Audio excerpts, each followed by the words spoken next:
I'm Bran, and I love Netflix Christmas movies. I'm Dan, and I despise Netflix Christmas movies. I'm Jax, and Lacey Chabert is my queen of Christmas. I'm Alonso, and this is Tepid Water, and this is the Deck the Hallmark podcast. Deck the Hallmark, it's his podcast.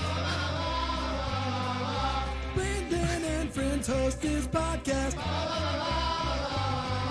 We hope you like this jolly podcast. You know, Alonso, it's just at this point, we've been doing this for so long together. Yeah, and Brand told me that joke right before we started. He was like, I think I'm going to go with Tepid Water. No, I'm just going to say I love the movies. And then you said it, and it was like, oh my gosh. it's as though we'd done this before somehow. It's unbelievable. I just credit it to our working relationship, and Yes, we're right here. I always know what Alonso's talking about. It's great to be here today talking about Hot Frosty, a movie that had a lot of buzz. So much buzz. You know, Brand. you got a buzz. snowman coming to life. You got Lacey Chabert on Netflix. Very political by Jax there. I expect nothing less in her intro. But nicely done. I would say none of this compares to the buzz that is When Calls the Heart coming back in January. Oh my gosh. Why you got to ruin Christmas? Jax, what do you think about that? I'm excited. You know, I was already dreading, we're not recording on Thanksgiving. I'm already disappointed about that. You dropped that bomb on me without any warning. And yeah, I Jax thought, texted and was like, hey, we typically Yeah, record on Thursdays. we have a Deck the Netflix group chat. That is true. Yeah. It's very, very exclusive. Yes, and we typically record these episodes on Thursdays. That's so, right. We'll pull back the curtain a little bit. And Jax was like, hey, guys, planning my Thanksgiving. What time should I carve out on Thanksgiving? Pun intended, carve out. Yes. And she was after the shocked. parade, before dinner. Shocked to find out that we weren't going to record on Thanksgiving Day. Man. Yeah.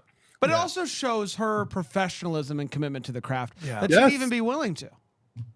Yeah, I just really thought that we were all maybe like doing a Thanksgiving lunch together on the pod or something. But it's okay. I think I can still join my family's Thanksgiving. I'll see. You had done a big send off. You're like, I'm not joining you jokers this year.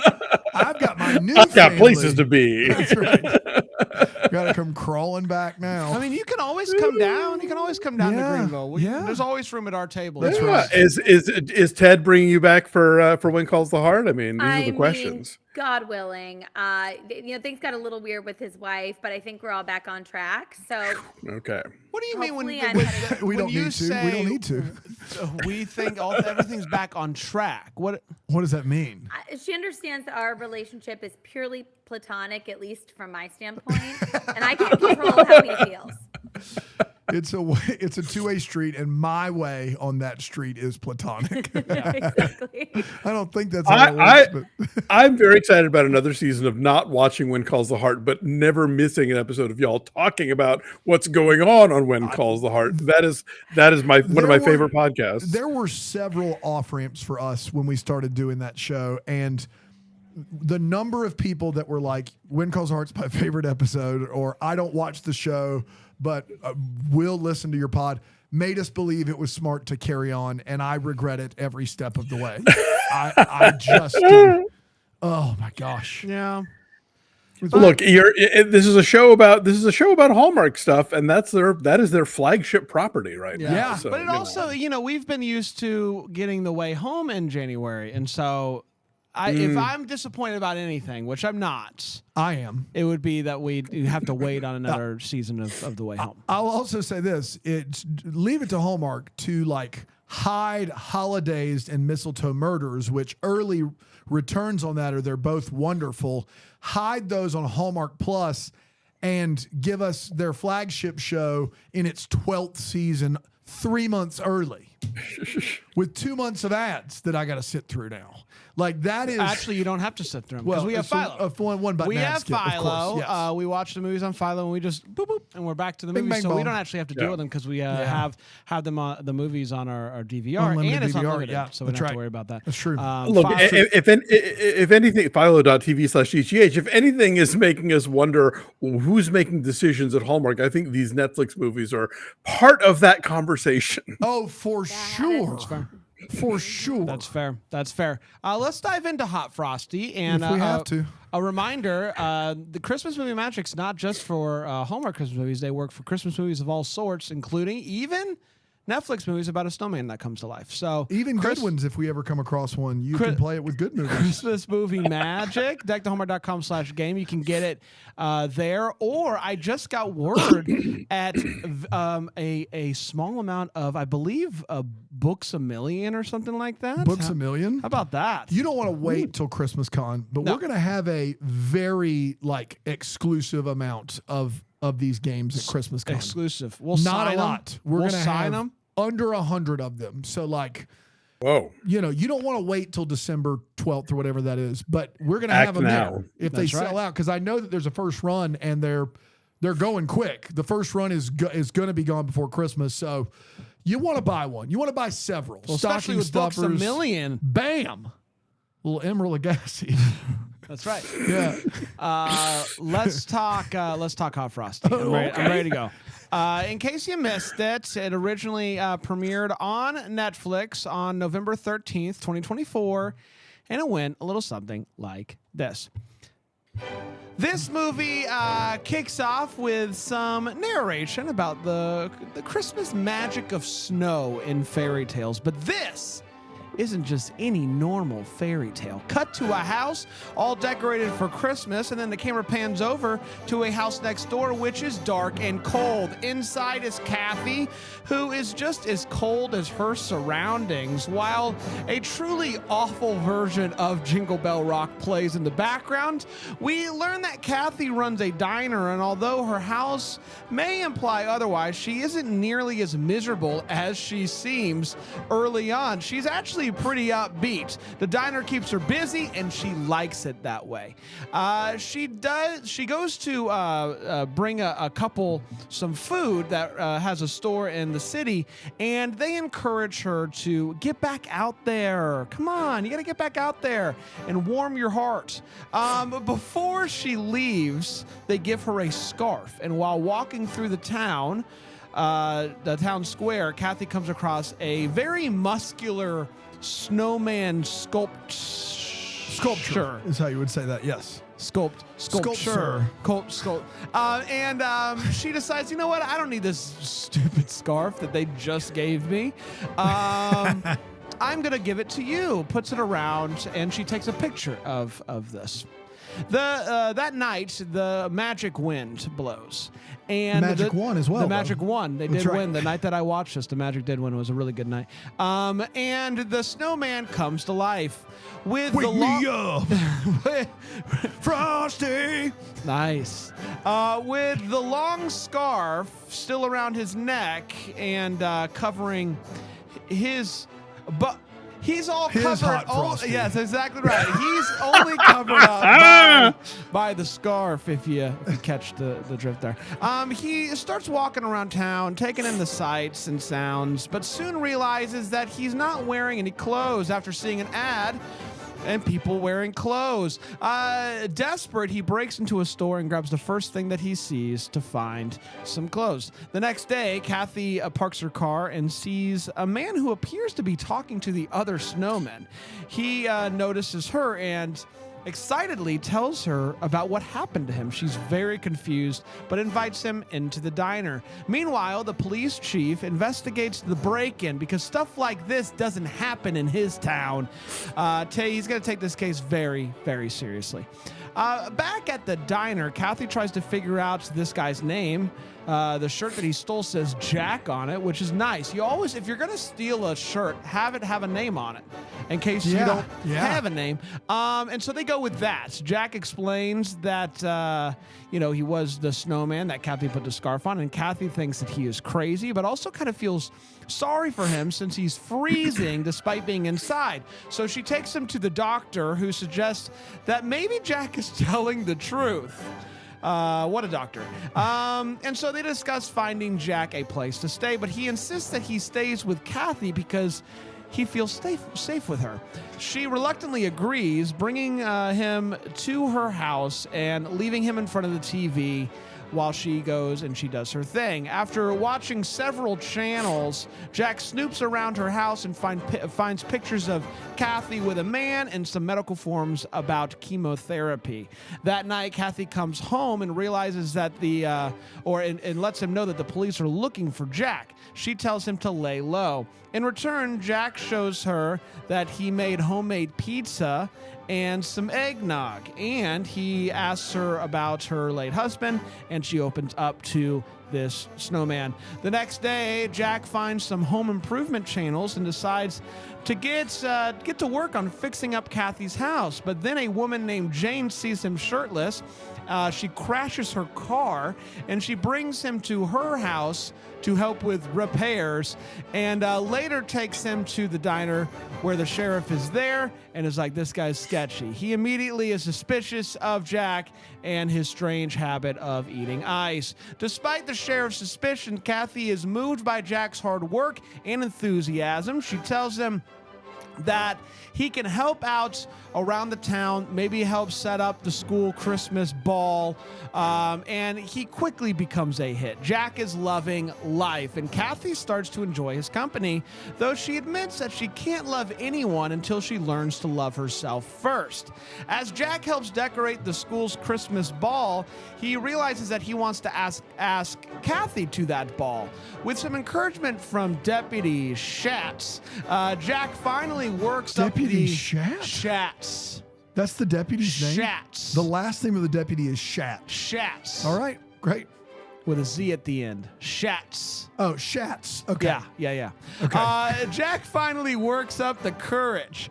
After some hesitation, he tells Kathy, I don't want to lay low. I want to stand tall. She agrees to go with him, and they go fancy shopping and have a wonderful time. They go to the school dance and have the best time of their lives.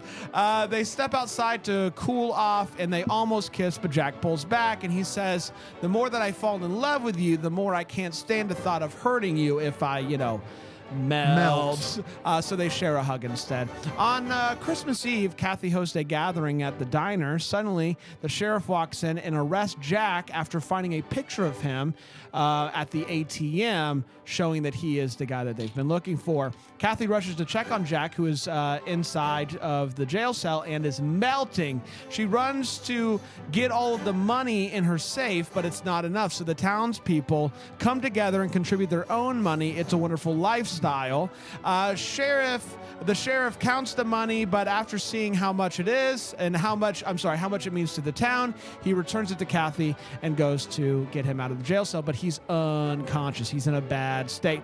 The townspeople carry him out into the snow, but he doesn't wake up. Desperate, Kathy leans down and tells Jack that she loves him before kissing him. She begins to walk away, but suddenly Jack pops back up and says, I'm here. They embrace, and Kathy notices something different. Jack says, I don't know what's up. And then he shivers. Kathy realizes that he's a real boy. He's a real boy. You're cold. They kiss again, and the crowd cheers. We see them spend Christmas together, repairing the heat in the house. And then they are going to head off to Hawaii for a little vacay. And that, my friends, was Hot Frosty. We did it. We did do it. Hey, let's take a quick break. We'll come back. We'll break down Hot Frosty the only way that we know how. You got it, buddy. Here on Deck the Hallmark.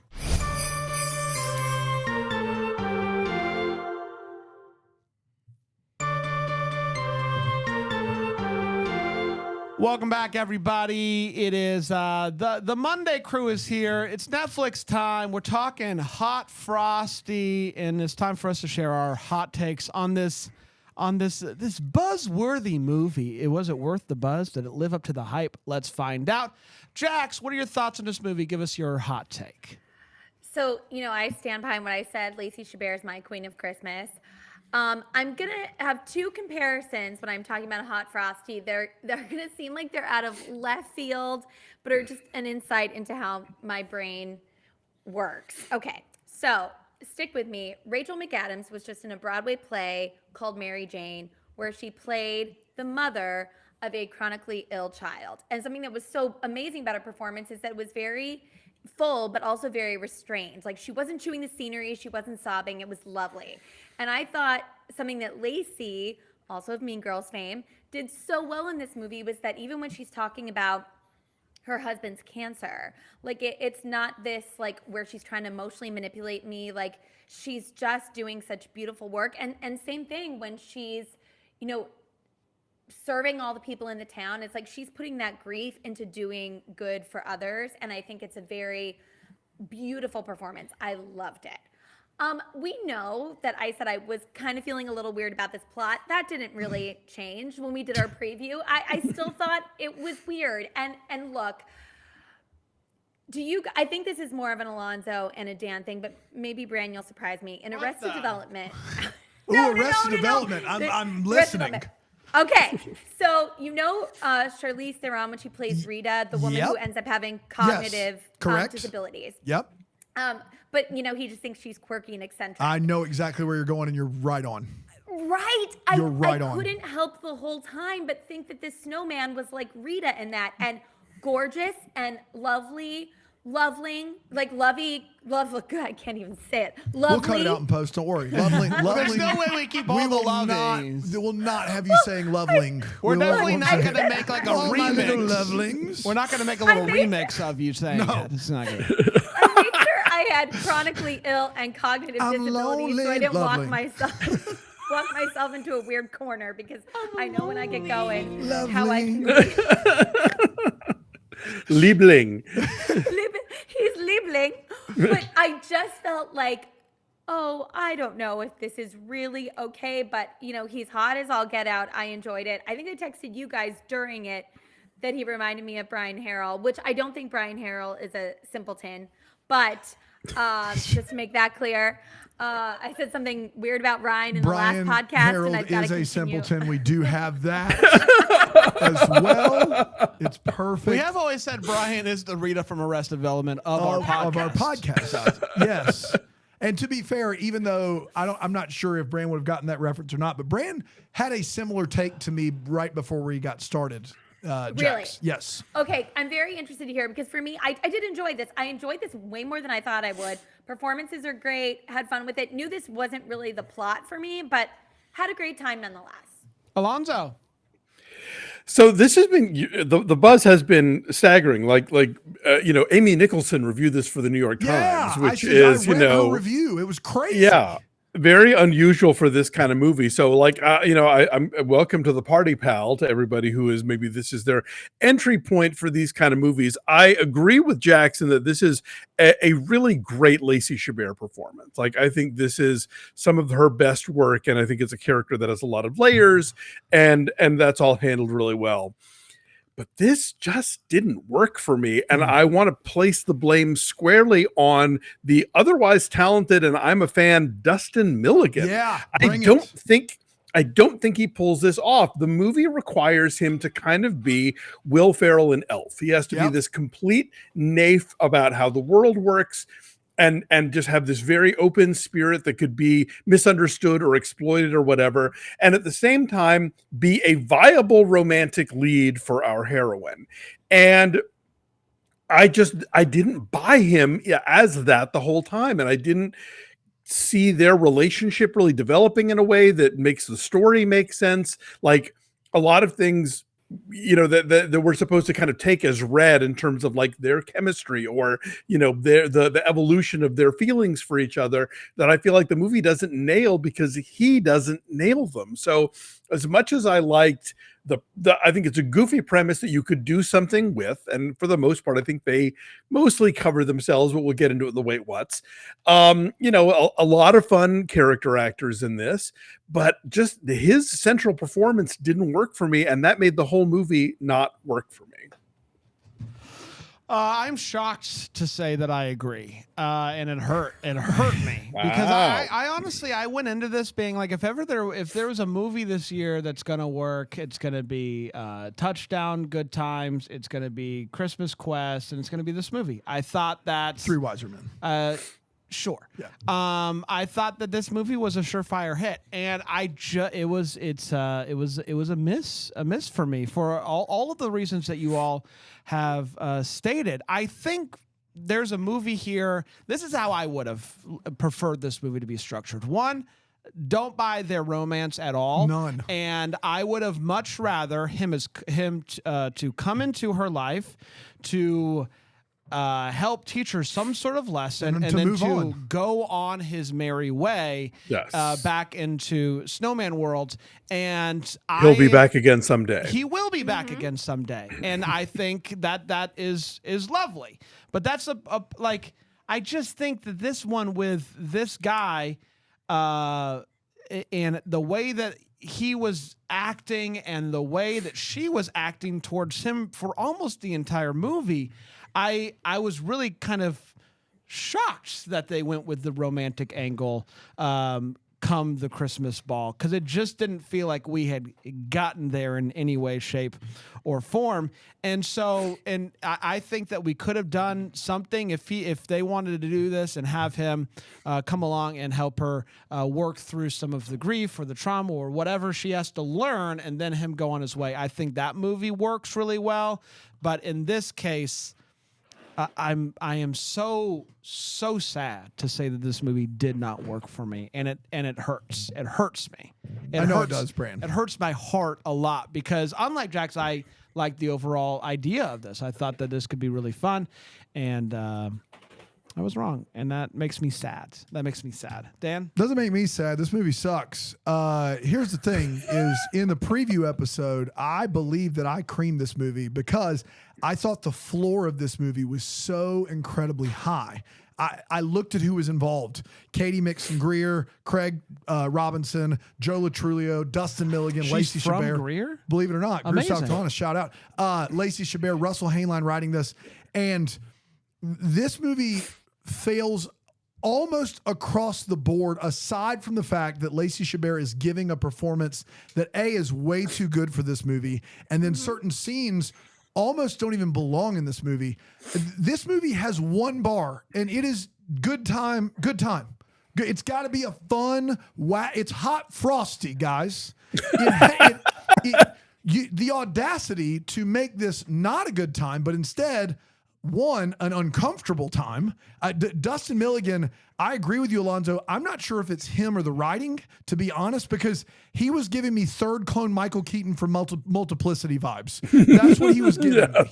And it was, and I wrote down Elf as well. Like, the goal, in my opinion, and obviously we're all giving a subjective opinion here, but the goal is for either he needs to be like omniscient hot Frosty who's giving sage advice and knows there's something better for Lacey around the corner, and then he waves goodbye and rides off in the sunset, or he needs to be like Elf, like Buddy the Elf.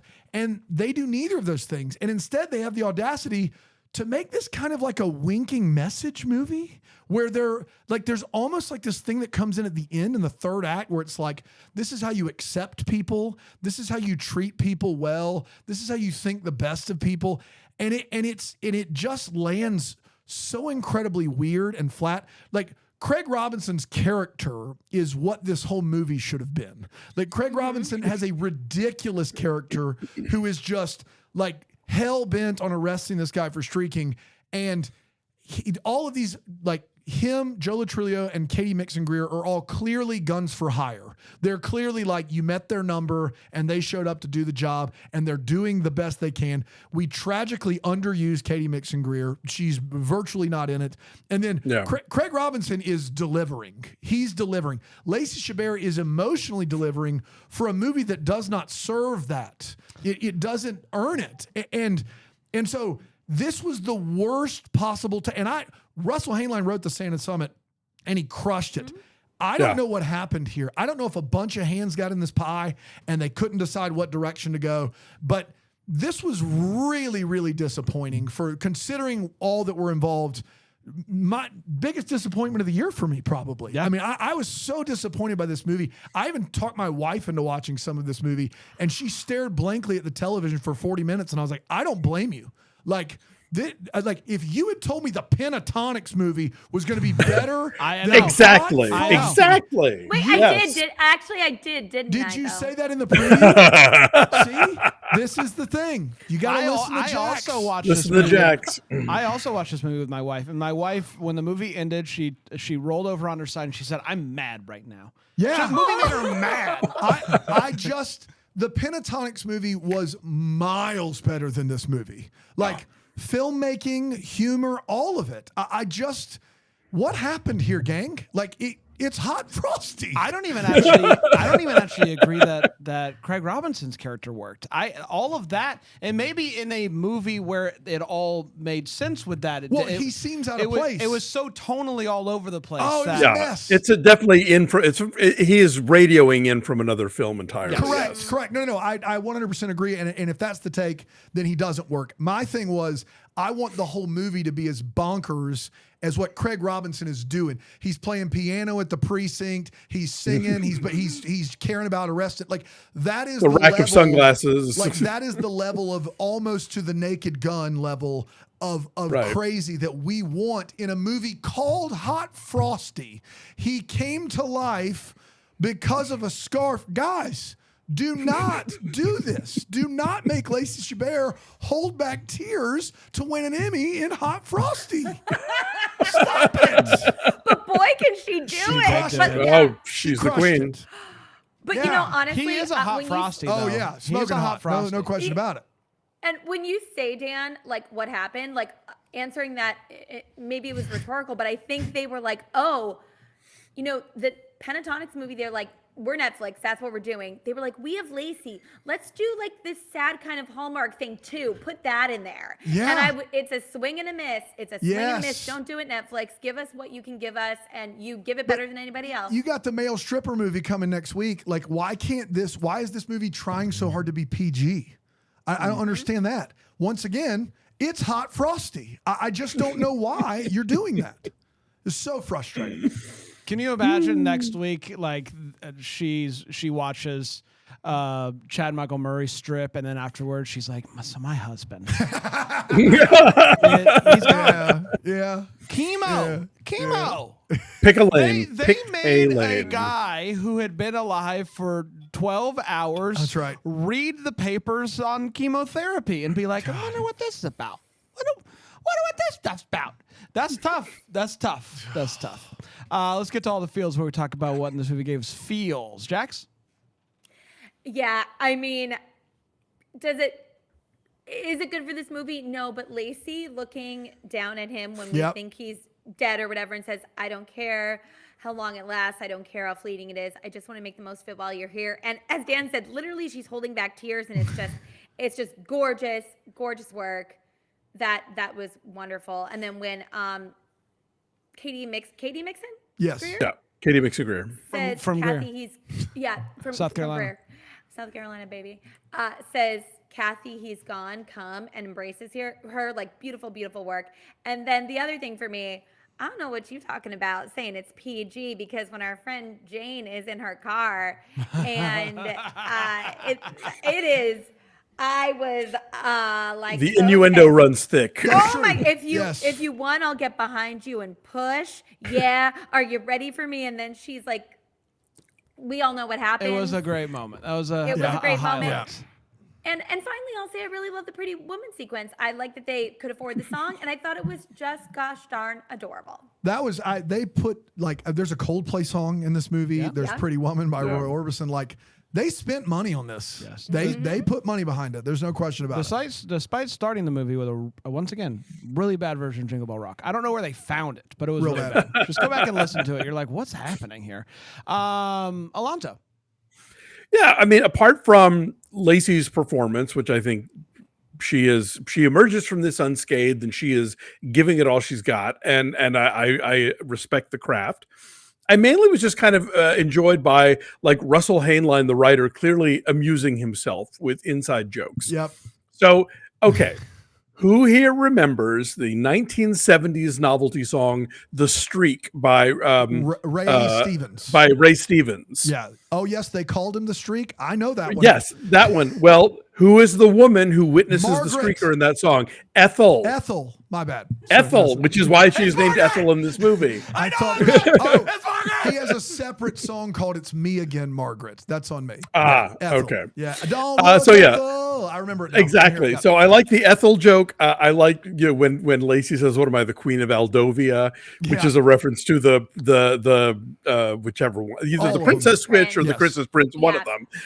them. They go a little heavy on the Netflix inside references here. The Lindsay Lohan joke, the watching single all the way. It's like, okay, everybody calm down. But yeah, I thought the Pretty Woman stuff was funny, like reenacting the jewel box snap. The look on his face when she bites into the snowman cookie, like there are some fun gags along the way, but and then ultimately I did write down the dance at the end is far more intricate than the one in Groomsmen. Yes, it is. Yes, it is. Yeah, until you squint and you realize that he's doing like Thriller with middle schoolers, and We'll it's like, get what's there. happening here? Look, it's Gotta get some prayer. more effort put into it than By a lot. our trio That's did. true. Yes. Netflix has done this whole like they're watching Netflix Christmas movies Yes. in like every For years. movie for the Yeah. past few Yes. years. But her looking at the Lindsay Lohan movie and saying, I think I went to high school with that girl. That I didn't see it coming, and it was so That was fast, funny. and it made me laugh. That was funny. It was the first time that one of those has happened, and I'm like, oh, that's good. They did the thing, and that's funny. So that particular one really worked on me. I didn't see it coming. That was Dana? funny. I didn't write anything down, but I'll take all of those. Okay. He's doing it all play. How about that? Let's take a quick break. We'll come back. We'll get to the Wait What and the What the Hallmark here on Deck the Hallmark.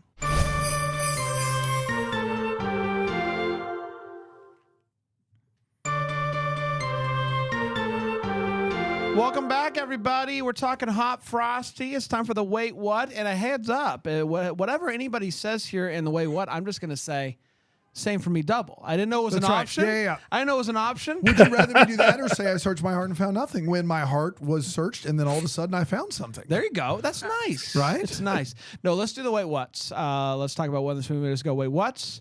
And I'm going to start with you, Alonso. Alonso?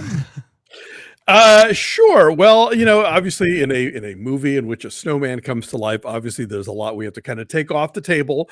But the first thing I wrote down was that's a real cutesy typeface for an oncology report. Like, I don't know if you noticed this, but when not only does he find the husband's medical records, but it all looks like they picked the typeface you use to like tell people about the Girl Scout bake sale. Yeah, here is Like, my it's oncology real report cutesy. pitch deck that I'm giving you. Yeah, like I'm surprised they didn't like put little hearts and smiley faces on hematoma or whatever. It was just Right. like that was a weird choice. It was.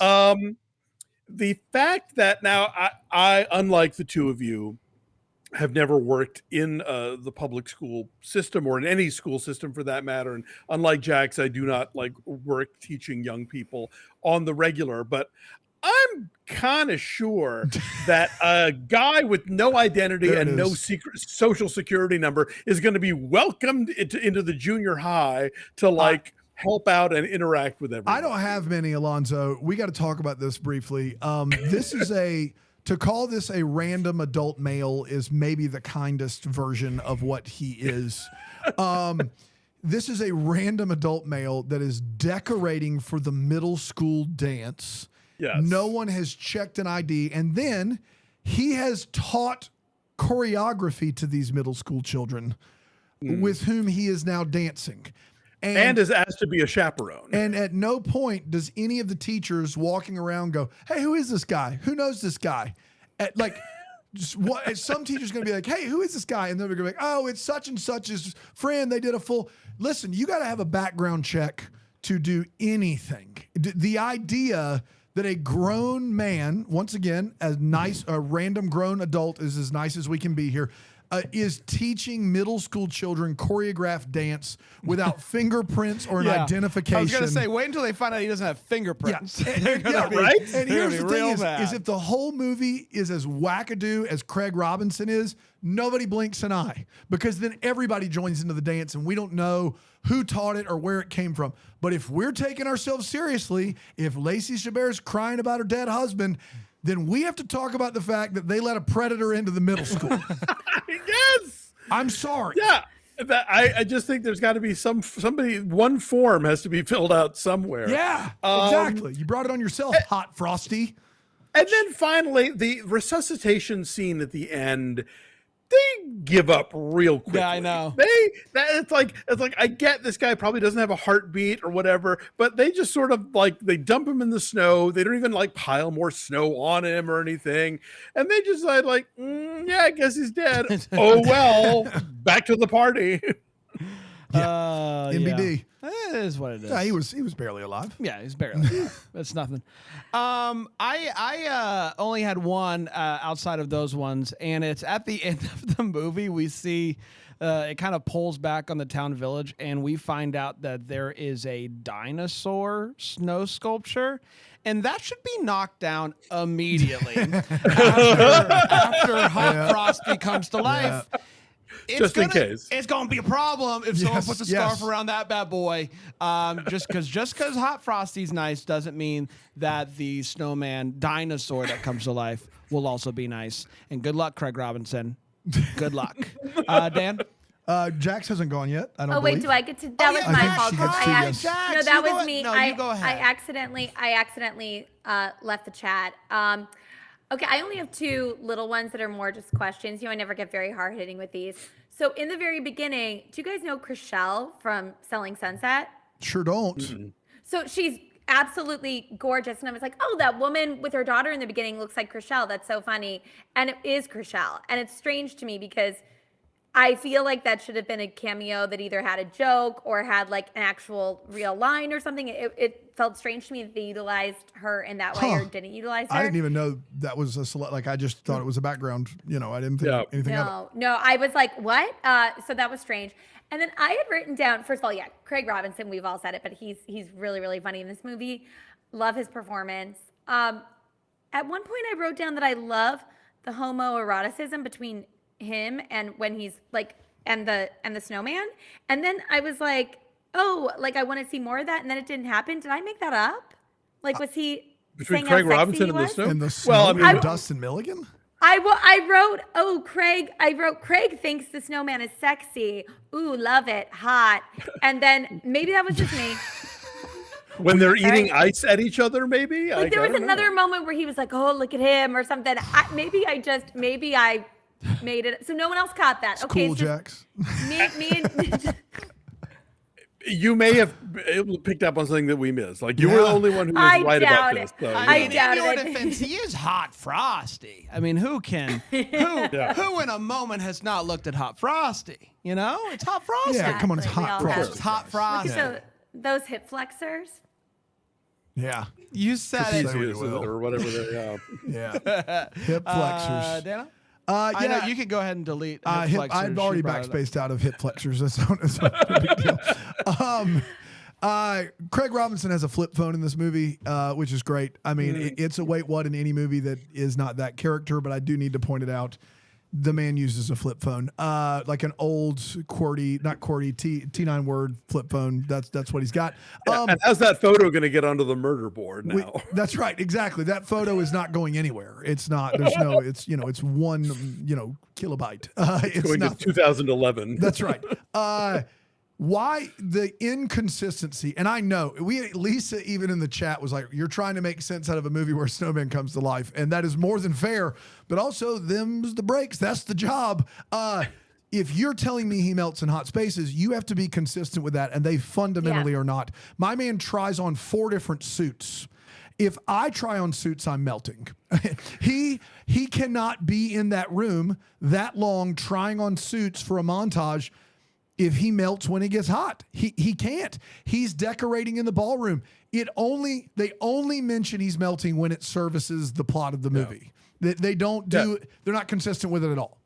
He hangs a light where there's a roaring fireplace. That's right. Yeah. So like, if he's going to be a guy that melts when it's hot or it's above freezing, you can't.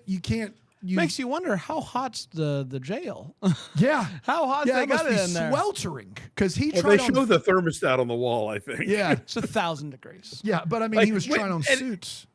Yeah, no, you're totally right, and it works. The idea that like because Lacey's house is clearly so freezing cold, as is established in the very beginning, that he would be comfortable there. Correct. But you're right; they don't keep that going anywhere else. They don't even try, and that was like disheartening for a movie where they spent this much money. And then lastly, Lacey Chabert clearly has so much spending power on her credit card for everything aside from fixing the heat.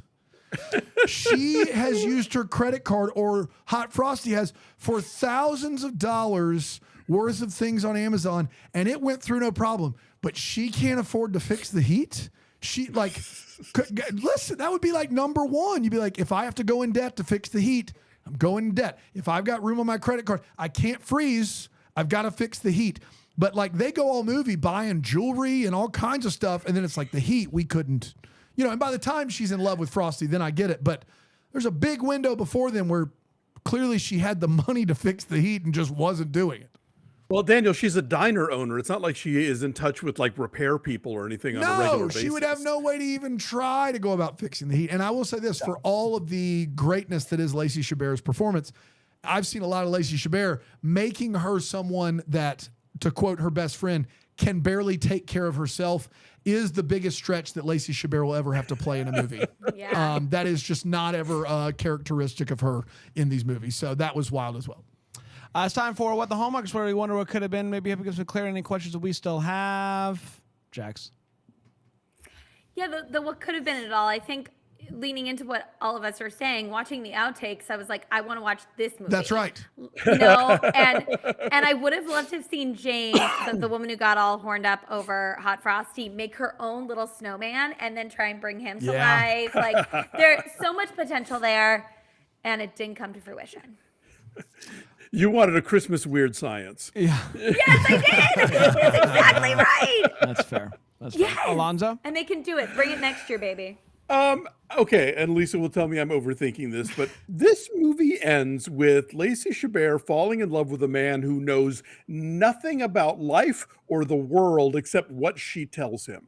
And I think that if the genders were reversed, people would be like, what kind of sick, twisted, horror like, movie. Male fantasy is this, that he winds up with this completely supplicant and trusting, love object. But that's what we have here, because it's not like when she makes him human, he suddenly has a life's worth of experiences or opinions or anything. He is still the same, like, happy birthday guy. And so Lacey Chabert's kind of a monster now, because she's just going to manipulate this guy for the rest of his life, and he's going to go along with it because he has no real will or knowledge of his own. I don't know why, Lee Hodo, but can I get that happy birthday clip Happy for birthday. every happy birthday, every double-decker happy birthday from now until eternity, please? Thank you. That's true. Please. It and really thank you. is the while you were sleeping problem, Alonso. Remember that guy? He couldn't sell the Yes. script until he changed the genders, and then it's like, It's done and done. Easy. right, yeah. Easy. We're Yeah. good. And then they never made another They script never made another movie. ever again. And Bran has lost sleep over it.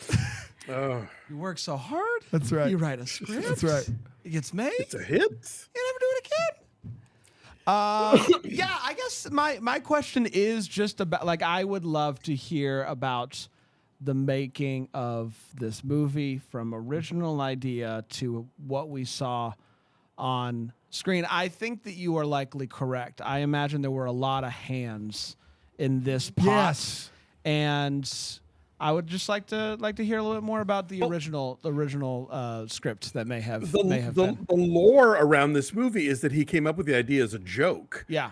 And Yes. then they were like, oh, no, you should actually make that. And then that's how this movie happened. But also, I don't know Russell Hainline, but for after Santa Summit, we follow each other on Twitter and would talk to each other occasionally. And he seems like the best guy. And we got to have him on the podcast at some point. But the Santa Summit is more consistently bonkers than this movie is. Like the Santa Summit has some really wild. I mean, it's Erica Tovley in a Rudolph suit on a rickshaw. I mean, there's some pure Isn't that the gold, dream? and you know that Russell Hainline is the originator of that. And so this movie clearly had Netflix making it to its liking, and that is unfortunate. I think it lessened, it watered down, the